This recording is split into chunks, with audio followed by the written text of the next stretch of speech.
I am not anti Jeff Saturday getting hired because it's an insult to the profession for everybody that's paid their dues. I just thought it was insane to hire a guy who was on ESPN 3 days before. But as I said, I hope it works. It's all of a sudden for like the last week. Not all of a sudden, people are freaking out about coaches not waiting in line and waiting their turn, as if what just happened with Jeff Saturday and the Colts doesn't happen in every line of work that anybody watching this has been up or listening to this. If you're listening on the podcast, has seen something like this happen in their private life, in some business that they're in, right? It's not as if the highest test scores and the people with the longest time with the company are the people that get promoted, right? Somebody comes in, they hire him from the outside. What does everybody say? They don't belong here like us. They're not one of us. They don't know this company like us. That gets said all of the time. There is nothing more resisted than an outsider with authority. That's got to be at the top of the list of things that human beings on their most basic natural level resist. An outsider who just became their boss. That is one of the worst things you can do. Does it? And it starts in youth, right? When your parents aren't around and someone bosses you around. When you get a substitute teacher. Listen to the babysitter. Yeah. Yeah, it starts at a young age, let alone to when you become a professional. Yeah. Like the idea that somehow NFL coaches are subjected to this insult of somebody less experienced than them getting a job that they wanted is somehow unique to NFL coaches. Like, what are we? And the media. I'm not, I am pro-journalism. I'm anti-media. I'm pro-journalism, which is a different thing. But like people in the media are like freaking out, like as if it doesn't happen around them on a daily basis, or maybe with them for all we know. I don't want to go person by person, but I mean, come on. This is not some new concept. This is the way, for better or worse, that the world works. When you get shit canned twice by the time you're 31 years old, you realize very quickly, and I did, contract not renewed one time, escorted out of a building a second time, which led to Haberman's ouster. Granted, you got to control your own ouster and tell them I'm out. But I mean, you were told you could return, but you took a stance. I appreciate it, even though I think big picture, best thing, smart move. You knew. You realize life isn't fair, and you're told that very young. And I think it's very, very difficult to quite realize like life isn't fair till some shitty stuff happens to you. Because it's easy to hear that. Well, if your life's good and everything's going well, it's like until you hit a bumpy road, you go, okay. And then the longer you're involved in business, you realize like, nothing. I remember I wrote this down a long time ago and I kind of use this in anything I do. Like you don't deserve anything. You kind of get in life what you negotiate. And I remember being young in scouting and then in radio thinking like you just deserve and that's not the way the world works. And the faster you realize that, the only way you control your own outcome in life is not as an employee, it's as an ownership stake in whatever. Because if you rent a house, if you're an employee, at any moment you can get the boot, you can get fired. Like stuff is out of your control. And that you could argue in life, stuff's always out of your control. But when you are getting a check from someone else that you work for, like the longer you're involved in that kind of hierarchy, I think the faster you realize like, I can't assume things and I can't just pretend because my hard work on merit, showing up early, staying late means that much. Because the one thing we've seen with Jeff Saturday, and I've learned this in my own personal life over the years, is like your relationship with people sometimes is more important. And this is the shitty part about like the corporate structure, more important sometimes than the job, like how good you are, bad you are at a job. And you and I saw that firsthand when we worked together in a corporate setting. I saw that in football. Like who you're friends with and close with usually trumps a lot of times merit. And in certain jobs, and merit it's easier to be black and white in a sales job or in a coaching job. Very subjective.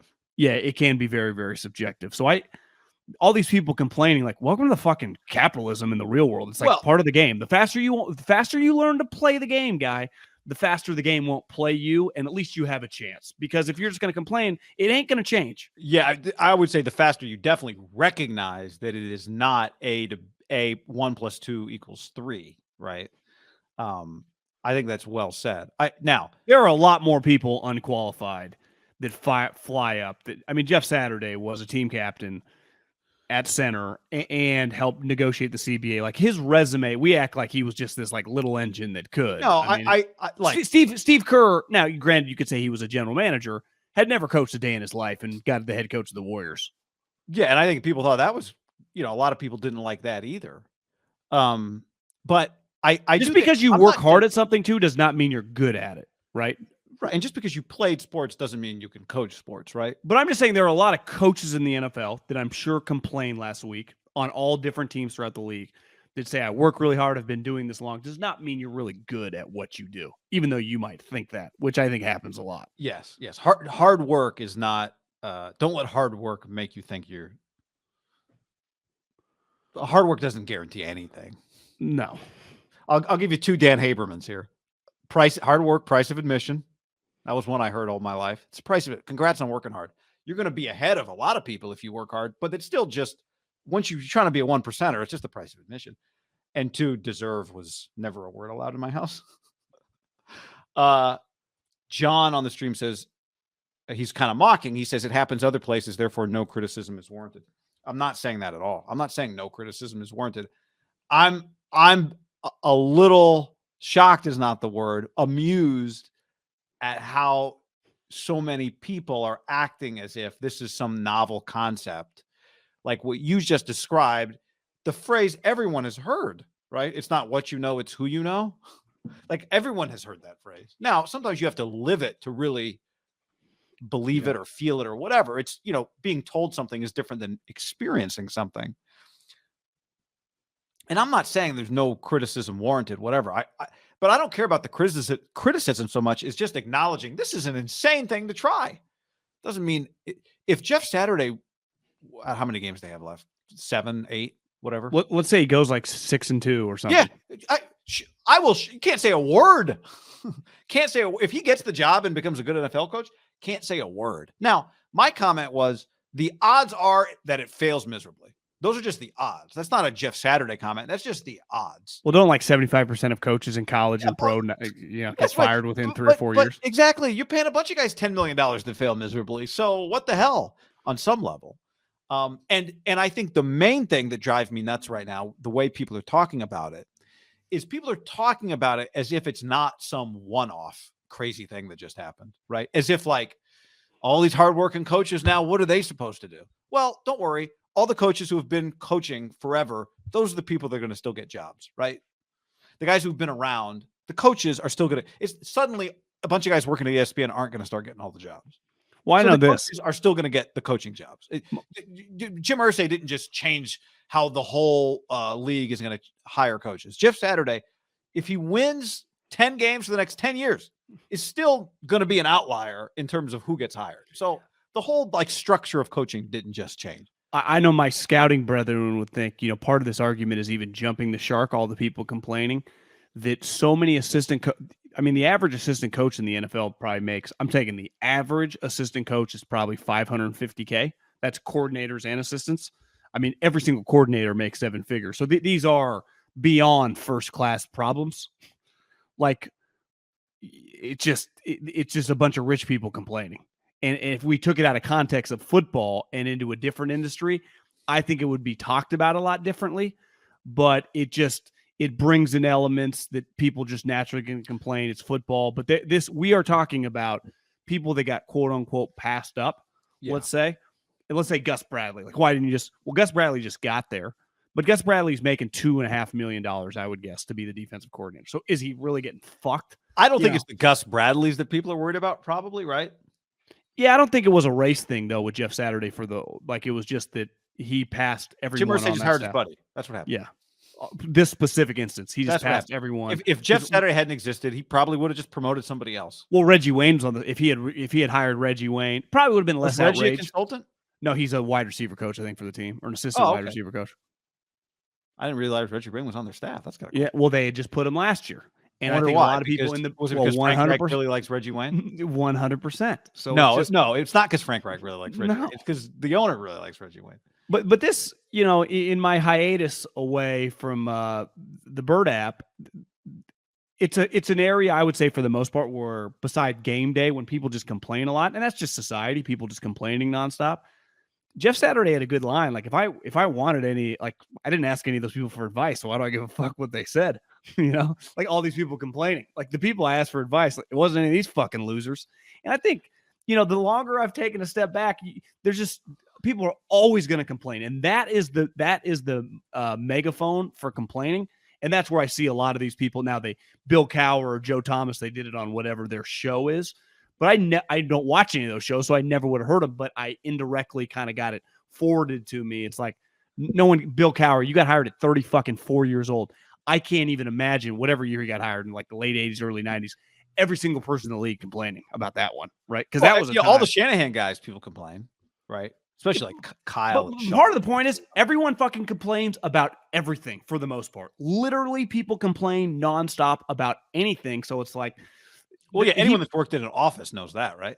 He probably couldn't have hired many people that people wouldn't have naturally complained about. Because to me, this skips the step of like, those people deserve, like Frank deserved to get fired. Like that, what he was doing was a complete embarrassment.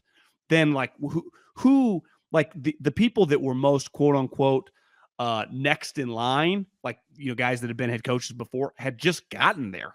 So if I was Jim Irsay, here's why I will defend him. I could not look at these new coaches just because they had been head coaches before and thinking like, well, this is the guy you should. Well, I don't know if this guy's any good at his job. I've seen him for 8 months and we've sucked when he's been here. Like, I understand sitting in his shoes and being pissed off, regardless if he's a drunk, druggy fucking whack job. Like, just from a football perspective, seeing it. Like, most people would not look at the Raiders right now and be like, everything's going good. I love Josh McDaniels. But that's what Mark Davis thinks. So, some of these owners are just a little out there to begin with. They live a little bit different life. Everything they look at also, in life I don't believe that he feels that way. I think he desperately wants it to work. And like you said the other day, doesn't want to have to hire a new coach. Ultimately, here's what I think about quote unquote the fake outrage, though, which I think a lot of Jeff Saturday is. No one actually really gives a fuck. A lot of it is performance art. A lot of it's performance art. Well, but I think Joe Thomas is actually mad about it. And I think there's a lot of coaches. How could he possibly be mad? Like, how would he? He's got friends that have been coaches for 30 years or 20 years or whatever, who have never gotten a chance to be a head coach. Like, I think if you do remove whatever Twitter bullshit, like, I think if I was a coach who'd been working as a coach for 15 years and I never interviewed or whatever, like, I'd be pissed about it. Like, he's the interim head coach. He didn't get the job. Understood. But I'm just saying, like, I get that. Like, to me, that's reasonable. Like, I don't, like, there are things that I complain about that I think are legitimate complaints, but I also have to accept this is the way the world works and this is the system and you got to try and beat the system. And I think this falls in that category. The part that bugs me is everyone acting like this is somehow going to change no coaches will ever get jobs again. It's all going to be TV guys, which is not the case. Of course, it's not the case, right? When John Lynch became the GM of the Niners, I'm sure a bunch of GM people were pissed off. But see, here's what I would say. I think there is a dramatic difference of when Cliff Kingsbury got hired and everyone freaked, of like guys getting a legit job and being the head coach for the foreseeable future. And this more than likely is a short-term situation. Like, the only way he gets, to get the job, if he gets the job and he wins like 2 games, then yeah, I understand being outraged. Yeah. I have a hard time taking anyone seriously, truly putting on a Stephen A performance on an interim coach.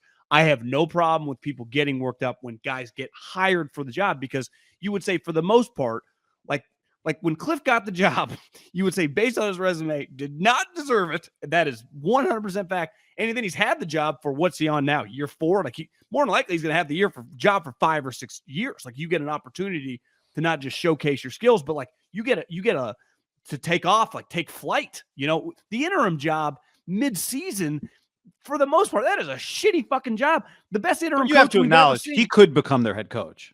100%, but guy, he could have been, but that would have been, and if that becomes the case, it will be a massive story. And you could argue, well, the only reason he did, and Jim Irsay felt good about it, was his interim shop. But ultimately, he took over a team that was fucking pretty terrible. They had the worst offense. So if he does win, that's pretty fucking impressive, because their offense has been, you would probably fall in the same category as me. You couldn't have paid me to watch the Frank Reich Colts the last month. Couldn't have paid me. They were the worst watch in the league.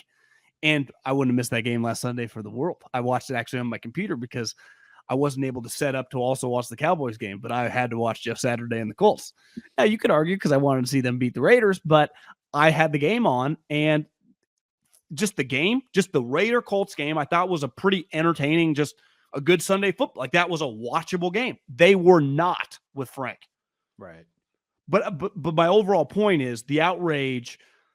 I think we got to put any interim argument, even for as out of the box this scenario is a lot different than hires in January. And John Lynch and Mike Mayock, like, those are real hires, real jobs. The guy's going to have it for the foreseeable future. Signing, like Jeff Saturday did say, I'm getting I send like an 8-week opportunity here. That's it. And it could end. When Mike Mayock and John Lynch or Cliff Kingsbury, like, they're signing 3, 4, 5-year contracts. Like, you agree with that, right? It's a dramatic different on the scale. I do. So, like, the Joe Thomas, super mad, like, who's his friend on the staff that should have got the job? Was he doing a good job before? Like, what position was he coaching? I'm not saying you're saying that, but I'm just saying, like, is he the offensive line coach? Because I watched the offensive line. They were the worst offensive line in the league. Gus Bradley, who just got there. So I think this specific situation, like, if you want to get mad over and over about Eric Bieniemy, like, okay, you can make an argument there, even though everyone behind the scenes keep going, though, there's a lot of fucking baggage. And why one is on the alma mater? Why does Andy Reid keep kind of shoving him out? Like, what's going on there? But, like, that's the Brian Flores situation. This situation doesn't parallel any of those, in my opinion, based on, like, who on the staff should have been the guy. There's nothing system. I mean, it is Jim Irsay hired his buddy, like his close buddy, not a guy he liked. To be the interim coach, though. To be the interim coach. It's insane. It might work. Sometimes insane things that are outside of the box work. Sometimes, more often than not, they don't. But sometimes they do, which is why if you're going to do stuff outside the box, you do a lot of things outside of the box, right? Like a venture capital firm. They don't invest in one crazy idea. They invest in 2,000 crazy ideas, and a couple of them hit, right? Yeah. So, like, I remember a few years ago, Michigan hired the CEO of Domino's to be its athletics director, Dave Brandon. Didn't work. I mean, it lasted like long time. That was like Rich Rod, right? Yeah, probably around Rich Rod. Pre-Harbaugh. Didn't work. They tried. These things happen. People try crazy shit. But see, that's a good example. Like, you could also probably hire the CEO of X company to be your AD, and it might work. Just like you can 100%. you can hire assistant ADs or ADs from other Power 5 schools, and it fail. Like, there's no, for example, when the Giants hired Pat Shurmur and Joe Judge back-to-back. Think about it. Like, Pat Shurmur just been the offensive coordinator for Minnesota, had been a head coach before, second time around, was going to work. Nope, failed. Okay, we'll go a little younger. This guy from Belichick and Saban crushed the interview. Pretty impressive. Special teams, a little John Harbaugh parallel. Couldn't have been any worse. So it's like, there is no, one thing we all agree, there is no path to just finding Andy Reid as head coach, or every team would never get Nate Hackett or fucking, Urban Meyer. I would have been like, God, I don't think it'll work, but I do get why they're doing it, right? Yeah. And he didn't even last the year. No. So you would just base like, hey, listen, Jimmy Johnson, some coaches before, even Chip Kelly probably is not as terrible as the way I talk about him, even though this Niner year was an embarrassment, but you just like this notion, and maybe it's a bitterness that I have toward the coaching profession, how much more they make than the scouting profession, and how many of them, I just think there's a lot more average to below making huge money. I mean, a lot of guys getting hired just because, their friend, the head coach, is putting them on the payroll. What's the average salary in America, you think? $60,000? Not even? Yeah, maybe less. Yeah, with inflation, maybe. I bet if we look right now, my first gut guess would be like 48. Was you telling me the other day that tight end coach in the SEC makes 250? I thought it was one. Was it 250? I thought it was 250. Okay. I remember a running back coach in the SEC 4 years ago was making 4. So, I mean, the money these guys make, we're not talking about people fucking working at Walmart or In-N-Out, These people have an incredible life. Now, it's hard work, but once you get the job, whether you're good or bad, it's high pressure, right? And your family could get dragged all over the place. Isn't Hyman Roth, this is what we signed up for type deal? Yeah, 100%. I'm just, yeah. That's what the money's for, is Don Draper. But yes, absolutely. But it also, there's a lot of guys in college, to get there, you are dragging your family around to make $50,000, and you might not, you lose a job, you might not get a second, right? True. My ultimate point is not there's nothing to complain about. It's that people acting like this is some indication of something bigger with like coaches not getting chance. Like the whole coaching profession should be offended by this.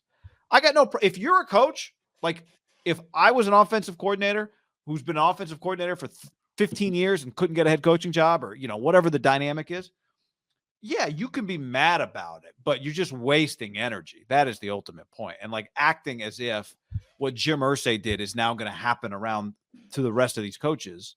One lesson I learned a long time ago, and I've tried to remember, that if there's one person that you focus on because that person got this job that you think you should get, it's like, well, if that person somehow kept you from having success, then there was more going on than that person, right? Like if you're head coach worthy and Jeff Saturday took your job and you never get another head coaching job because Jeff Saturday took your job. That's how you look at it. Like that guy took the Colts job. Should have been me. Well, then go get another one, right? You got to find a way to get around Jeff Saturday. If Jeff Saturday blocked you from the future, you got to find a way to get around Jeff Saturday. There's only one Jeff Saturday. The hard part is there's only so many jobs. Like that's the hard thing with being a head coach in the NFL. There's only so many jobs and so few opportunities. But I don't know. Everyone being offended for everybody else is a little much. Wait till Jeff Saturday beats the Eagles this week. And then John, look, Irsay's going to be Eagles short week. Unstoppable. Is that game in Indy? Off a loss doesn't help, right? Doesn't help, and they kind of got shoved around a little bit. I'm betting against it all, but I think it'd be pretty fascinating if it worked. I think they were like, yeah, it's at Indy. I mean, I bet that place would be rocking, don't you think? Best 8-1 Eagles coming in. I bet that's a tough ticket to get in town right now, don't you think? That's a good call. I think the Colts are getting like 11 points. Colts are not, like we talked about the other day. They win the game, they're 500. Yeah. Now they'd have to beat the Eagles, but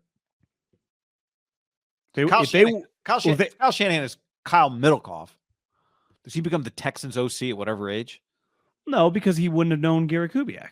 Yeah, well, exactly. But doesn't mean he's not a good football coach now. If Peyton Manning wasn't Peyton Manning, would he get a fucking contract with ESPN for all this money or Tom Brady with Fox for all this money? Well, the question is if Peyton Manning wasn't Archie Manning's son. The difference is he earned it by being a really good player, But didn't Jeff Saturday earn opportunities to do stuff, being a sweet player too? Yeah, I would say it's not quite the same, but I'm also not getting hung up on what earn means. But yeah, I don't know if earn, you can't quantify it. So there's no quantifying earned, really. He earned it because he was on the phone with Irsay for an hour every fucking Sunday for the last who knows how many years. That had to earn him something. No one else was on the phone with Irsay all that time, right? Jeff Saturday was on the phone with Irsay. But he also benefited simply from like Frank sucking. If Frank was good, he never Frank just keeps the job. Yeah, totally. I'm just saying by being on the phone with Irsay all the time, he put himself in position to get that job. Yeah. He did accept the consulting job, which I'm sure a lot of players yeah, it's not even worth my time. Yeah, probably a headache. Well, he said I watched his press conference. I watched it. He did 20 minutes with McAfee yesterday. Jim called him in the middle of the New England game and said, "What the hell is going on?" And Jeff's like, "Jim, I'm not watching the game right now. I'm in Atlanta. The game's on. I'm watching this Falcons game. I'm not going to be able to watch the game till later." But I don't blame. Here's what I do not blame. I do not blame the owner of companies when they pay people a premium and that person sucks. I don't. You're not allowed to get mad at. You're only allowed to get so mad at an employee you're paying minimum wage, right? You're saying Jerry Jones mad at Roger Goodell? You're allowed, but even I'd argue on that one, how much is Jerry really putting in the pot for Roger? But he knows Roger's making $60 million. True, but how much of that is Jerry's? Ultimately, Jim Irsay is paying Frank probably $11 million. And I'm watching my team be so fucking shit. I don't. They had minus 20 yards. John, it's not just. I think it's bigger than that. You guys told me to trade and pay Carson Wentz, and then you guys told me to pay Matt Ryan. Yeah. All right, I let you guys get Wentz. We traded a first-round pick for him. Then you told me, no, actually, we got to get rid of him for Matt Ryan. At some point, I'm like, I can't believe you people anymore. What are you selling me here? It was what's Michael Bidwell thinking after extending the whole building? Well, that's on him. He extended everybody. He does fly a little prop plane to games. He's a pilot. Oh. How far will he fly that thing? It's a good question. You mean just home games he flies a prop plane? Maybe that's it, yeah. Prop plane from like North Scottsdale to Glendale. Where's he land it? You know, I thought they played Minnesota the game I watched, though. So I don't know. Can't take a prop plane from Arizona to Minnesota. No, it's too far.